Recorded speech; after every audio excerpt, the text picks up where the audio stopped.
Hey guys, what's going on? Adrian Robles from Vigor Ground Fitness and Performance coming at you live. Hey, listen, I want to talk to you guys about some concepts and some methods that we use here at Vigor in terms of the optimal deadlift, right? And so what I like to do as a coach is when somebody new comes in, I want to initially find out where they're currently at with understanding between the deadlift and what a squat really is, right? Because most folks will tend to assume that a deadlift is going to be a squat and vice versa. The main difference is this. On the deadlift, when you're in that hinge position, right, the angle of flexion is going to be greater at the hips versus the knees. If the angle of flexion is similar from the hips and the knees, then we have a squat, as you can tell from my hip positioning, right? So less flexion here means I'm going to be in a hinge. When I have a lot more flexion at my waist, with less, I'm going to be in that deadlift position versus going into your squat.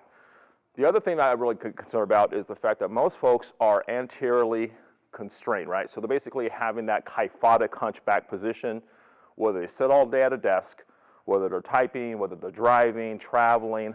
A lot of folks are here. So they have that tightness in the anterior pecs, subclavius, anterior deltoid. We want to try to get into more extension, right?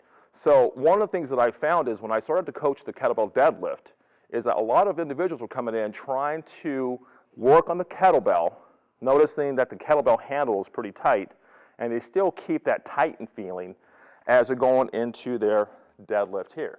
So one way to alleviate that was by working on the ultimate sandbag.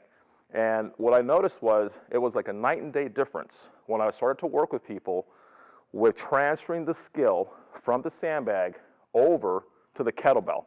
And what I love about the sandbag, and I appreciate about the sandbag, is the wide handles, the wide position of the handles, right? So the way that we coach the sandbag deadlift from a side view is you want to take that sandbag right at the top of the feet so the load is directly on the feet, keep the back nice and neutral, your back is nice and flat. But what I'm going to do is this.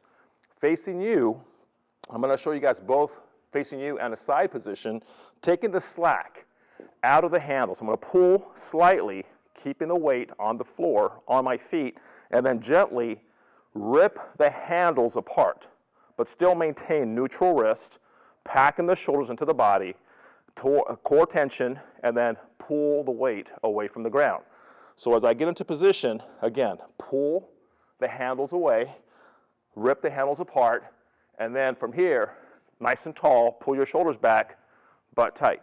And so the thing that we also work on is, again, corkscrewing the feet to the ground. So you dial the floor into the feet. We always call it squishing the bug. Tension, maximum tension on your quadriceps, glutes, and as you pull, you're just hard as a rock, right? You're tense. So you have abdominal wall tension, glutes, quads, hamstrings. Pull your kneecaps up to your hips is what we call it. Maximum tension. From a side view, here's how we look to see if a person goes into a deadlift or if they go into a squat. If the knees make contact with the forearm, chances are that person's in a squat. So if we're basically looking at something like this, we pull the handles away, but say my knees make contact. Notice my hip position. My hips are going a little bit lower than they should.